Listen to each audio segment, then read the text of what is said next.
بار بار اس طرح کی چیزیں سامنے آتی ہیں، سننے میں آتی ہیں، جس میں ہمارے صحافی دوست بھی اپنا حصہ ڈالتے ہیں کہ جی سوشل میڈیا نے تباہی پھیر دی، سوشل میڈیا یہ ہے، سوشل میڈیا وہ ہے، سوشل میڈیا ایسا ہے ویسا ہے۔ دیکھیں آج کل کے دور میں آپ سوشل میڈیا کی اہمیت سے انکار نہیں کر سکتے۔ سوشل میڈیا نے کیا کیا ہے؟ سوشل میڈیا نے ٹیبلز ٹرن کر دی ہیں، انہوں نے سب کچھ اوپر نیچے کر دیا۔ پہلے خبر آتی تھی ہمارے جیسے کسی صحافی کے پاس، وہ دبا کے بیٹھ جاتا تھا، پھر وہ ایڈیٹر کے دیتا تھا، ایڈیٹر پھر اس کو دبا کے بیٹھ جاتا تھا، گیٹ کیپنگ ہوتی تھی، اچھا یہ خبر لگانی ہے یا وہ خبر نہیں لگانی۔ سوشل میڈیا نے وہ تمام گیٹ کیپنگ جو ہے نا، وہ جو اجارہ داری تھی انفارمیشن کے اوپر، اس کو تہس نہس کر دیا۔ اب ہر بندہ جو ہے اس کے پاس بلینز کی آڈینس ہے، وہ جاتا ہے سوشل میڈیا پہ کچھ بھی شیئر کرتا ہے، اور آج وہ کوئی چیز شیئر کرے 2 منٹ پہلے کیا 30 سیکنڈ پہلے امریکہ میں، تو آپ دیکھیں گے کہ وہ ساؤتھ افریقہ میں وہ چیز وائرل ہوئی ہوگی اگلے چند سیکنڈ کے اندر۔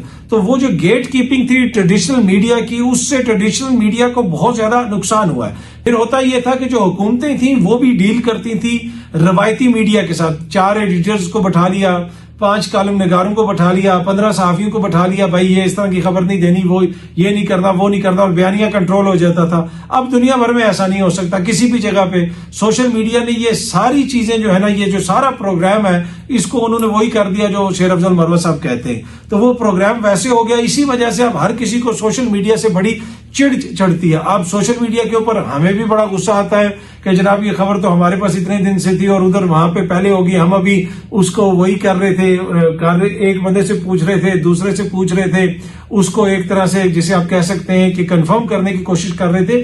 لیکن یہ عوام کا رائٹ ہے، عوام اس کو استعمال کرتی ہے، اور آج کل کے دور میں جو سوشل میڈیا کے خلاف باتیں کرتے ہیں اور اس کو برائیوں کا کہتے ہیں کہ جناب، خاص طور پہ میں صحافی دوستوں کی بات کر رہا ہوں، ان دانشوروں کی بات کر رہا ہوں جو ہمیشہ سے آزادی رائے کی بات کرتے ہیں، لیکن اب جو ہے جب ان کو اپنی اجارہ داری ختم ہوتی نظر آ رہی ہے، جب 2 وے ٹریفک شروع ہوئی ہے۔ پہلے یہ ہوتا تھا کہ کوئی بھی صحافی ایک کالم لکھتا تھا اور اس میں وہ جو مرضی لکھ دے، اس کے جواب میں آپ ایک خط لکھیں، بیٹھیں خط لکھیں، جناب مدیر صاحب آپ کے اخبار میں یہ یہ کالم چھپا، اور وہ پھر جناب ان کا دل ہوتا تھا تو وہ خط چھاپتے تھے کسی کونے میں یا نہیں۔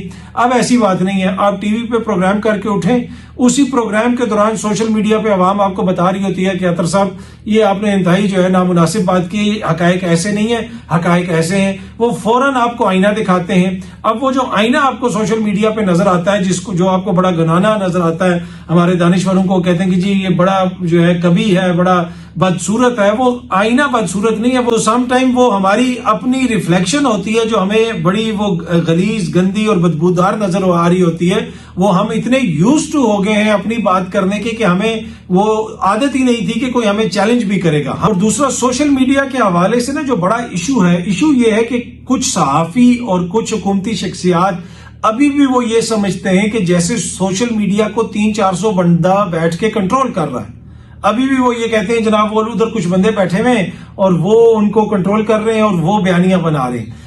جب تک آپ اس چیز کو نہیں سمجھیں گے کہ سوشل میڈیا بنیادی طور پہ سوسائٹی کا عکس ہے، جو عوام سوچ رہی ہوتی ہے وہی چیز ڈومینیٹ کرتی ہے سوشل میڈیا کے اوپر، جب تک یہ چیز سمجھ نہیں آئے گی آپ کبھی بھی سوشل میڈیا کا جو مسئلہ ہے جو آپ کے ذہن میں ہے، جو کچھ صحافیوں کے ذہن میں ہے، جو کچھ سیاستدانوں کے ذہن میں ہے، حکومتی شخصیات کے ذہن میں، وہ مسئلہ کبھی بھی حل نہیں ہوگا۔ یہ سمجھنے کی ضرورت ہے کہ سوشل میڈیا کو سوسائٹی کنٹرول کرتی ہے، جو سوسائٹی سوچ رہی ہوتی ہے وہی چیز آپ کو سوشل میڈیا کے اوپر نظر آتی ہے۔ ہاں ایٹ دا سیم ٹائم بہت ساری چیزیں ایسی ہوتی ہیں سوشل میڈیا کے اوپر جو حقائق کے منافی ہوتی ہیں، جن میں لوگوں کو ٹارگٹ کیا جاتا ہے، بہت ساری غلط باتیں کی جاتی ہیں، وہ اپنی جگہ پہ، لیکن اس میں بھی کوئی دو رائے نہیں کہ سوشل میڈیا نے عوام کو زبان دی ہے اور عوام کو وہ ٹولز دیے ہیں جس کے ذریعے ایک حقیقی جمہوری معاشرے میں عوام جو ہے وہ بہترین طریقے سے اس کو استعمال کرتی ہے اور اقتدار کے ایوانوں تک اپنی آواز وہ پہنچاتے ہیں۔ اچھا رائے بہت ساری دی جاتی ہے، اس کے اوپر بھی کچھ صحافیوں کو بڑا ایشو ہوتا ہے، جی سوشل میڈیا پہ کوئی بھی بندہ کوئی بھی رائے دے دیتا ہے۔ بھائی ٹی وی پہ بیٹھ کے ہم کس قسم کی رائے دیتے ہیں؟ کوئی بھی رائے ہم دے دیتے ہیں؟ ہم نے جو ٹی وی کے اوپر بیٹھ کے جو فصل بوئی ہے، وہ جو فصل تیار ہو رہی ہے سوشل میڈیا پہ تیار ہوئی ہے، اس کی بنیاد تو آپ نے ٹی وی پہ رکھی تھی. کتنی حکومتیں یہاں سے گرا کے لوگ اٹھتے تھے، کتنے بلین ڈالر ہمیں بتایا جاتا تھا کہ کہاں پہ ہیں، آج یہ حکومت ختم ہو جائے گی، کل جناب خونی احتساب شروع ہو جائے گا، یہ ہو جائے گا، وہ ہو جائے گا. یہ سب کچھ جو ہے وہ سوشل میڈیا پہ ہوتا تھا. نہیں، یہ بڑے معتبر صحافی ٹی وی پہ بیٹھ کے کرتے تھے. کیا کبھی ویسا ہوا جیسی خبریں آتی تھی؟ نہیں. اب وہی بات وہ کرتے ہیں تو سوشل میڈیا پہ لوگ پوچھتے ہیں ہم سے کہ بھائی آپ نے یہ بات کس طرح کی، پچھلے مہینے تو آپ یہ بات کر رہے تھے، پچھلے مہینے تو آپ وہ کہہ رہے تھے، آج آپ یہ کہہ رہے ہیں. اور یہ ہمارے ساتھ بھی ہوتا ہے. تو ہمیں پھر برا لگتا ہے. ایسی بات نہیں ہے. آخر میں چھوٹی سی بات کہ جو بندہ میڈیا سے وابستہ ہے، جو آزادی رائے کی بات کرتا ہے، دنیا کے کسی بھی جگہ پہ ہو، دانشور ہے، اور وہ یہ کہے کہ جی سوشل میڈیا پہ جو ہے مکمل پابندی ہونی چاہیے اور وہ صرف برائیوں کی جڑ ہے، میرے خیال میں یہ اسی طرح کی ایک بیکورڈ سوچ ہے. جب 60 کی دہائی میں امریکہ چاند پہ چلا گیا تھا تو یہاں پہ کچھ لوگ ہمیں کہتے تھے کہ اگر آپ نے یہ مان لیا نا کہ وہ چاند پہ گیا تو سمجھے بس آپ کا نکاح ٹوٹ گیا ہے. اس قسم کی جو ہے بیکورڈ اور جاہلانہ باتیں جو ہوتی تھیں، آج کل کے دور میں جو سوشل میڈیا کی افادیت سے، جو سوشل میڈیا کی حقیقت سے انکاری ہیں، یہ وہی لوگ ہیں کہ جو 60 کی دہائی میں اس طرح کی باتیں کرتے تھے. ہو سکتا ہے کہ آج کل یہ ان لوگوں نے ٹائیاں پہنی ہوں، یہ ٹی ویوں پہ بیٹھے ہوں، یہ بڑے دانشور ہوں، لیکن یہ اتنے ہی جاہل ہیں جتنے وہ لوگ جاہل تھے جو یہ کہتے تھے کہ چاند پہ تو انسان جا ہی نہیں سکتا، جو ایسی بات کرے گا خدا نہ خواستہ اس کا نکاح ٹوٹ جائے گا. تو آنے والے دنوں میں عین ممکن ہے یہ لوگ یہ کہیں کہ جس کے سوشل میڈیا پہ 3 اکاؤنٹ ہیں تو اس کا نکاح ٹوٹ گئے.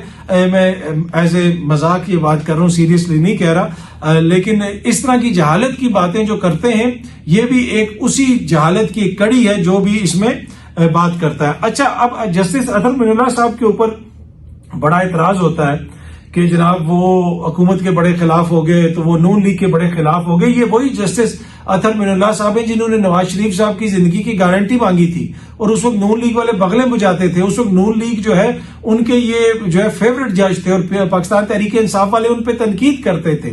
اب سینئر صحافی ہیں ظہیر احمد صاحب، انہوں نے اس کے اوپر ایک ولاگ کے اندر بھی چیزیں شیئر کی. جب جسٹس اطہر من اللہ نے کہا تھا کہ منگل تک نواز شریف کو کچھ ہوا تو ذمہ دار عمران خان کی حکومت ہوگی اور بزدار کو طلب کیا گیا تھا، وہی جج آج نون لیگ کو برے لگ رہے ہیں. اور انہوں نے اخباری کلپ وغیرہ بھی شیئر کیا. بلکہ میں آپ کے ساتھ ایک اور چیز بھی شیئر کرتا ہوں. یہ بی بی سی کی خبر ہے 26 اکتوبر 2019 کی. اس میں بھی العزیزیہ کا جو ریفرنس ہے، اسلام آباد ہائی کورٹ نے نواز شریف کی عبوری ضمانت بھی منظور کی ہے اور اس کے ساتھ ساتھ وزیر اعلیٰ کی طلبی بھی کی. اور اس کے اندر جو پوری ڈیٹیلز ہیں اس میں یہ لکھا ہوا ہے کہ سنیچر کی سماعت کے دوران جسٹس اطہر من اللہ نے کہا کہ عدالت پر اس معاملے کی ذمہ داری نہیں ڈالی جا سکتی. اگر نواز شریف کو کچھ ہوتا ہے تو ذمہ دار حکومت ہوگی، عمران خان کی حکومت ہوگی. تو اس وقت تو اطہر من اللہ صاحب نون لیگ کے فیورٹ تھے اور پی ٹی آئی والوں کو برے لگتے تھے. تو نواز شریف کی زندگی کی جب وہ گارنٹی مانگ رہے تھے تو بات یہ ہے کہ جو بھی آزاد منش یا پھر آزاد خیال جج ہوگا، آئین اور قانون کے مطابق چیزوں کو لے کے چلے گا، اس کے اوپر ہر طرف سے تنقید ہوتی ہے. اچھا جی، سینئر صحافی ہیں، کورٹ رپورٹر ہیں، عدیل سرفراز صاحب سنو نیوز سے وابستہ ہیں. انہوں نے پچھلے مہینے ایک ٹویٹ کی تھی اور اس ٹویٹ کے اندر انہوں نے کاز لسٹ شیئر کی تھی سپریم کورٹ کی. اور انہوں نے لکھا تھا کہ سپریم کورٹ بلے کا نشان نہ ملنے کے خلاف پی ٹی آئی کی نظر ثانی کی درخواست 29 مئی کو مقرر ہونے کا امکان ہے. رجسٹرار آفس نے آئندہ ماہ کی مجوزہ کاز لسٹ جاری کر دی. ٹھیک ہے، وہ جو کاز لسٹ تھی اس کے اندر جناب انہوں نے اس چیز کا ذکر کیا تھا، پاکستان تحریک انصاف جو ہے تھرو جو بھی ہے، اور یہ جو کاز لسٹ کے اندر اس کا سارا ذکر تھا اس کے اندر. لیکن آج انہوں نے ٹویٹ کیا ہے کہ بلے کا نشان نہ ملنے کے خلاف پی ٹی آئی کی نظر ثانی درخواست سماعت کے لیے مقرر نہ ہو سکی. آئندہ ہفتے کی فائنل کاز لسٹ سے مقدمہ غائب. گزشتہ ماہ کی مجوزہ کاز لسٹ میں نظر ثانی کی درخواست 29 مئی کو مقرر کی گئی تھی. جو مجوزہ کاز لسٹ تھی سپریم کورٹ میں پاکستان تحریک انصاف کی جو نظر ثانی کی درخواست ہے اس فیصلے کے خلاف، وہ بلے کے نشان والے فیصلے کے خلاف گزشتہ ماہ یہ خبر سامنے آئی تھی کہ مجوزہ کاز لسٹ میں اس کا ذکر تھا کہ 29 مئی کو وہ مقدمہ سنا جائے گا. لیکن اب جو حتمی کاز لسٹ آئی ہے، عدیل سرفراز صاحب یہ بتا رہے ہیں کہ اب اس میں وہ مقدمہ اگلے ہفتے یعنی 29 تاریخ کو وہ نہیں سنا جائے گا. اب دیکھتے ہیں کہ یہ مقدمہ کب سنا جاتا ہے. بہت جلدی آپ سب دوستوں سے دوبارہ ملاقات ہوگی. Thank you very much.